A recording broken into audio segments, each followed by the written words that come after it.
జరుగుతున్నాయి కదా ప్రాసెస్ కదా కదా. నేనేమంటానంటే బాబు గారు మీరు ఇస్తున్నారు, ఇచ్చేటప్పుడు ఒక చిన్న కండిషన్ అన్నా పెట్టాలి కదా. మీరు ఖచ్చితంగా మీ ఇంట్లో, మీ బజార్లో, మీ వాకిటి ముందు ఒక చెట్టు కంపల్సరీ 5 సంవత్సరాల్లో బతికితేనే కంటిన్యూస్గా నేను మీకు ఆ డబ్బు ఇస్తాను. కాలేజెస్కి మీరు పిల్లలకి ఫీజులు కడుతున్నారు కదా ఇంజనీరింగ్ కాలేజీల్లో,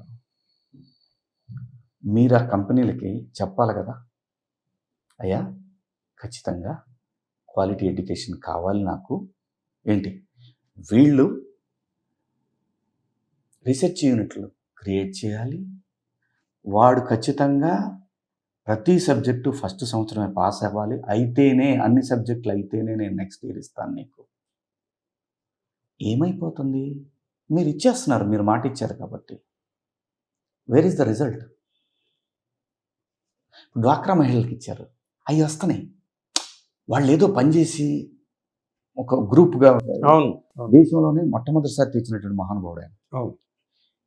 నేను అంటున్నాను, ఇచ్చేటప్పుడు ఖచ్చితంగా మీరు వాళ్ళకి కండిషన్స్ అప్లై పెట్టాల్సిందే. కనీసం ఇలాంటి ఇష్యూస్ నైనా మీరు పబ్లిక్ డిబేట్, పబ్లిక్ ఫోరం మీదకి తీసుకొచ్చి, ఇప్పుడు ఓకే మన ఇంటర్ ద్వారా తెలుస్తుంది కదా. అది బాగుంది, కానీ మీరు ఇంకా దీన్ని ఒక కాలేజెస్ ఇష్టం వచ్చినట్టు తుక్కుగా అసలు నాలెడ్జ్ లేకుండా బయటకు వస్తున్నారు, స్కిల్ లేకుండా బయటకు వస్తున్నారు, స్విగ్గీ జొమాటోల్లో పనిచేసుకుంటున్నారు. కరెక్ట్. ఖచ్చితంగా పెట్టాలి. మీరు 100% అసెంబ్లీలో ప్రాతినిధ్యం వహించాల్సిన మనిషి సార్. నేననేది ఈ జనరేషను నెక్స్ట్ జనరేషన్ దోచుకుంటున్నాయి, నెక్స్ట్ జనరేషన్ పొల్యూషన్ అందిస్తున్నాయి, రాజకీయాల కోసం నీటి గొడవలు పెట్టుకుంటున్నారు. అదొకటి జరుగుతుంది కదా, వాటర్ మీద ఇష్యూ జరుగుతుంది. ఫైట్ చేయాలి కదా ఆంధ్రప్రదేశ్ రాజకీయ నాయకులు అందరూ కూడా. మరి పైనుంచి మురికి వస్తుంది, ఏం చేయాలి? మేము మురికినంతా మేము తీసుకోవాలా? మురికి రాకుండా చేయగలవా? పైన ఉన్న రాష్ట్రాలు చేయలేవు కదా. డ్రైనేజ్ ఎక్కడ రావాలా? ఇక్కడికి దొర్లుకొని మళ్ళీ కృష్ణా నదిలోకే రావాలా? అంతే. ఆ నీళ్లు మేము తాగాలి అని అడగాలి కదా రాజకీయ నాయకులు. నేను అడగట్లా, వాళ్ళని అడగమంటున్నాను. ఎందుకంటే ఓట్లు వేసాం కాబట్టి. నేను ఓటేసా కదా, అడగాలి కదా. వాళ్ళు కొండలు కొట్టేస్తున్నారు మన కళ్ళ ముందు. మనం చూసిన కొండలు ఒక సంవత్సరం తర్వాత కనపట్ల. మేఘాలకి కొండలు అవసరం చాలా, లేకపోతే వర్షపాతం ఉండదు కదా. ఇప్పుడున్న పిల్లలకి ప్రాబ్లం లేదు, వాళ్ళకి పుట్టబోయే పిల్లలకి ప్రాబ్లం అనే విషయాన్ని గ్రహించలేకపోతున్నారు. అమ్మ తోడండి, స్వామివారి సాక్షిగా నేను నెక్స్ట్ తరాల కోసమే మాట్లాడుతున్నాను, నా కోసం మాట్లాడలేదు. ఎందుకంటే మనం పోతాం, మనం పోయిన తర్వాత ఎవరుంటారు ఈ భూమి మీద? తరాలు కదా ఉండేది. మీరు ఊహించండి, స్వాతంత్రం వచ్చిన తర్వాత ఈ దేశంలో ఎన్నెన్ని పెద్ద సంస్థలు వచ్చినాయండి. అవును. నెహ్రూ గారు ఆధునిక దేవాలయాలు నిర్మించారు. ఆధునిక దేవాలయం నాగార్జున సాగర్ ఆధునిక దేవాలయం అన్నది. అవును. శ్రీశైలం డ్యాములు కట్టారు. నీటిపారుదల రంగాన్ని స్థిరీకరించారు వాళ్ళు. ఈ జనరేషన్ మనం ఏమిస్తున్నాం? మనము రేపు తరాలకి ఏమి ఇవ్వబోతున్నాము? అదే వాళ్ళు అన్ని ఇచ్చారు కదా, ఇప్పుడు మనం ఏమిస్తున్నాము? మంచి థాట్ అండి.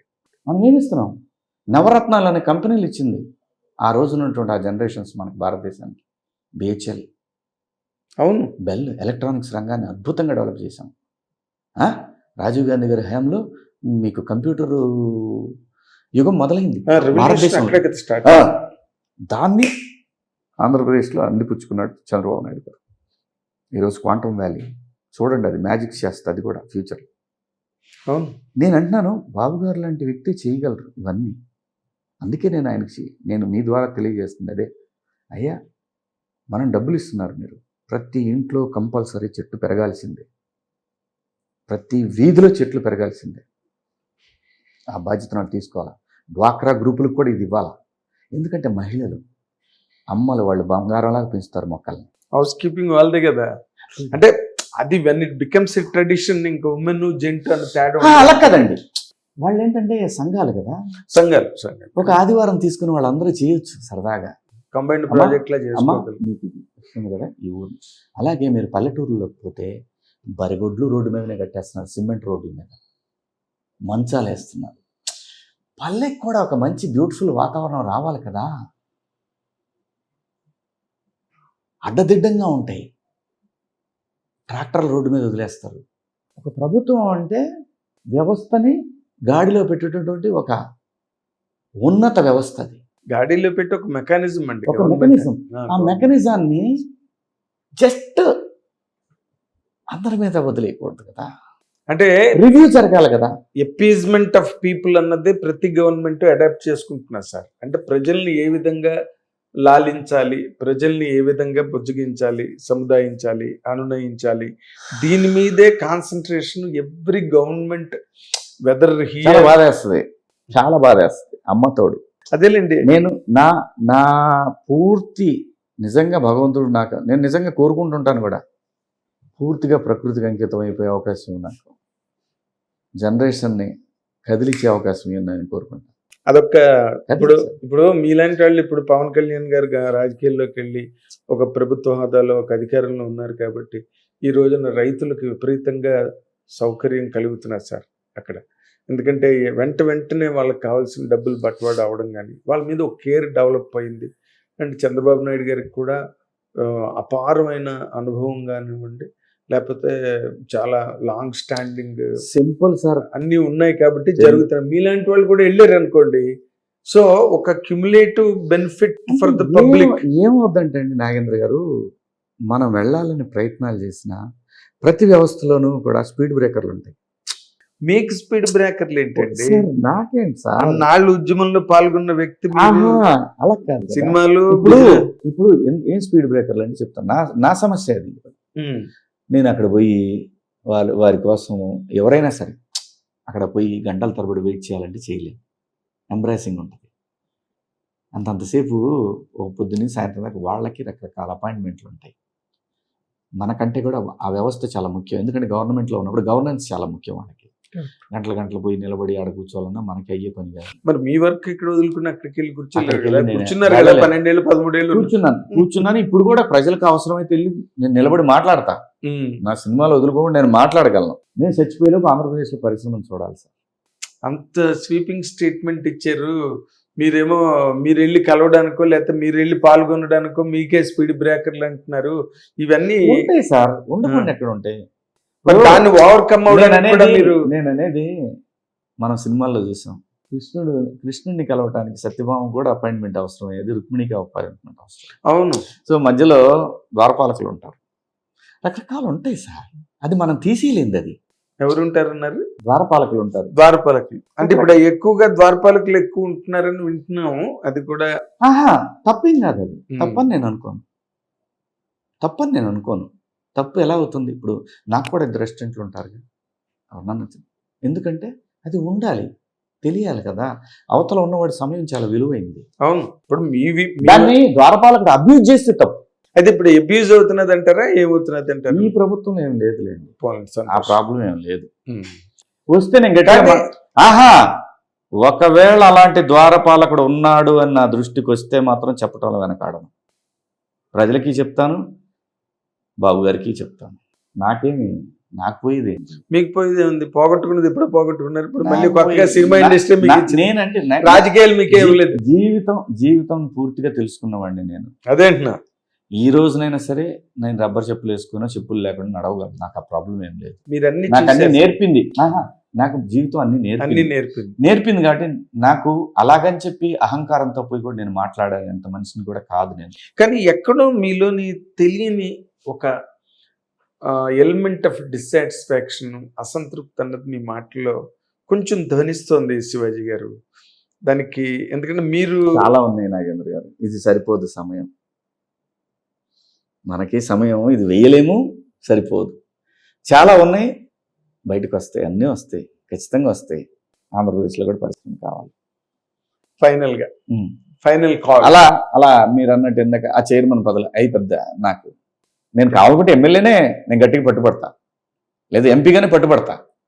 అది నాకు దాని గురించి కాదు. నాకున్న బాధ ఒక చిన్న 2 ఎకరాల పొలం ఉన్న ఒక సామాన్య రైతు కుటుంబం నుంచి వచ్చినటువంటి, సామాన్య కాదు బిలో మిడిల్ క్లాస్ కుటుంబం నుంచి వచ్చిన శివాజీ ఒక నటుడిగా ఈ స్థాయికి వచ్చాడంటే, అలాంటి ఎకరం అరెకరం లేని వాళ్ళ పిల్లలు కూడా రావటానికి ఒక అవకాశం, బాధ్యత ప్రభుత్వానికి ఉంది. ఇది మాత్రం ఖచ్చితంగా జరగాల్సిందే. Correct sir. అద్భుతమైన లొకేషన్లు ఉన్నాయి. అయ్యో మనం ఇక్కడి నుంచి అద్భుతమైన లొకేషన్ అండి. నా సినిమాలో ఒక లొకేషన్ షూట్ చేశాను ఈసారి. మాట్లాడుకుంటారు మొత్తం. ఇలాంటిది ఒకటి ఉందా ఆంధ్రప్రదేశ్లో, ఇక్కడ హైదరాబాద్ పక్కన దగ్గరలో అని మాట్లాడకపోతే అడగండి నన్ను. Great sir. ఇక్కడ పరిశ్రమ రావటానికి నాయకులే తప్ప పరిశ్రమలో ఉన్నటువంటి వ్యక్తులు అడ్డం కాదు.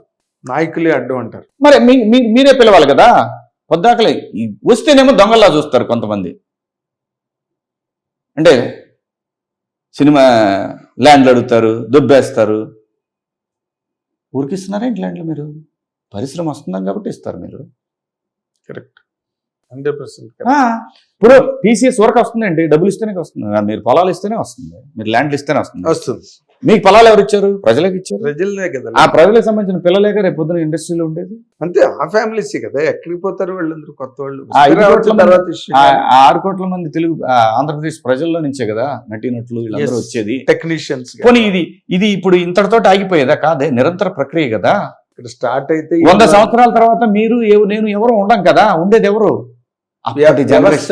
అప్పటి జనరేషన్స్ ఉంటారు. మీరు మనం ఉండం. వాళ్ళ కోసం క్రియేట్ చేయాల్సిన బాధ్యత మీది.